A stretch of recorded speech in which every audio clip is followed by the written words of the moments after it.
थांब, इतकी घाई कशाची आहे तुला? ज्या उत्तरासाठी तू तळमळतोयस तेच उत्तर देण्यासाठीच मी आज इथे आलो आहे. आधी तू शांत हो आणि माझ्याकडे बघ. तुला फक्त तुझे रिकामे हात दिसले, पण त्या रिकाम्या हातांनी जेव्हा जेव्हा तू माझ्या पायरीला स्पर्श केलास तेव्हा तुझ्या नशिबातले कितीतरी काटे मी उपसून काढले. हे तुला दिसलं नाही. मी तुला रिकाम्या हाताने परत पाठवलं, कारण मला तुला चिल्लर नाही द्यायची होती. मला तुझी पात्रता इतकी वाढवायची होती की त्यात माझं यश मावेल.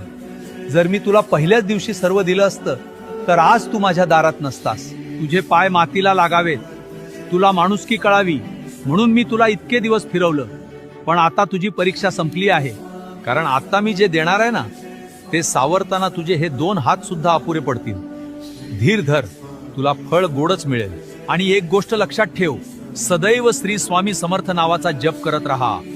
भिवू नकोस, मी तुझ्या पाठीशी आहे.